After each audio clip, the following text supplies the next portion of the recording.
Welcome to లాలన్నర్. ఈరోజు మనం interesting విషయం తెలుసుకుందాం. అలహాబాద్ హైకోర్టు ఇచ్చిన ఒక కీలక రూలింగ్ గురించి ఈ వీడియోలో మనం తెలుసుకుందాం. మెజిస్ట్రేట్ ఎప్పుడు ఇన్ఫర్మేట్కి నోటీస్ ఇవ్వాలి, ఎప్పుడు ఇవ్వనక్కర్లేదు అనే దాని గురించి ఈ వీడియోలో మనం తెలుసుకుందాం. అసలు కేసు ఏమిటంటే, సుమన్ ప్రజాపతి అనే ఒక మహిళ మ్యాట్రిమోనల్ క్రుయాలిటీ కేసులో ఎఫ్ఐఆర్ ఫైల్ చేసింది.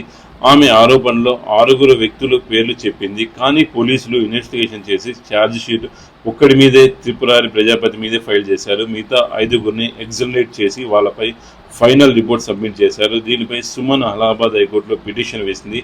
ఆమె ఆర్గ్యుమెంట్ ఏమిటంటే, నాకు ఇన్వెస్టిగేషన్ గురించి ఇన్ఫర్మేషన్ ఇవ్వలేదు, ఇది కేస్ డైరీ కాపీ ఇవ్వలేదు, మెజిస్ట్రేట్ కూడా ఛార్జ్ షీట్లో లేని వాళ్ళని సమన్ చేయకుండా నిర్ణయం తీసుకునే ముందు నాకు నోటీస్ ఇవ్వాలి అని ఆమె lawyer Supreme Court judgement Bhagat Singh versus commissioner of police కేసును కోర్టు చేసి ఇన్ఫర్మేట్కి అవకాశం ఇవ్వాలని అన్నారు. కానీ ప్రభుత్వ లాయర్ ఏం చెప్పారంటే, ఇప్పుడు ఇన్ఫర్మేట్కి నోటీస్ ఇస్తే కేసు ఆలస్యం అవుతుంది, అవసరం లేని డిలే జరుగుతుంది అని ఈ 2 వాదనలు విన్న అలహాబాద్ హైకోర్టు జస్టిస్ మంజురాణి చౌహాన్ ఏం చెప్పారంటే, మెజిస్ట్రేట్ పోలీస్ రిపోర్టుతో సంతృప్తిగా ఉంటే ఛార్జ్షీట్లో లేని వాళ్ళని సమన్ చేయడానికి గ్రౌండ్ లేకపోతే ఇన్ఫర్మేట్కి నోటీస్ ఇవ్వాల్సిన అవసరం లేదు, అది మ్యాండేటరీ కాదు.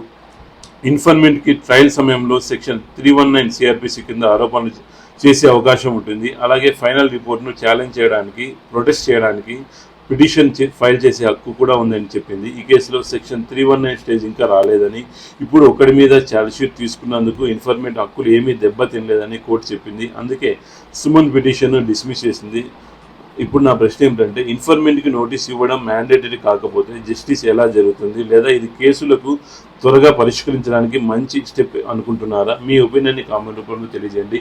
ఇంకా ఇటువంటి లీగల్ అప్డేట్ కోసం నా ఛానల్ సబ్స్క్రైబ్ చేయండి. Thank you for watching video. జై హింద్.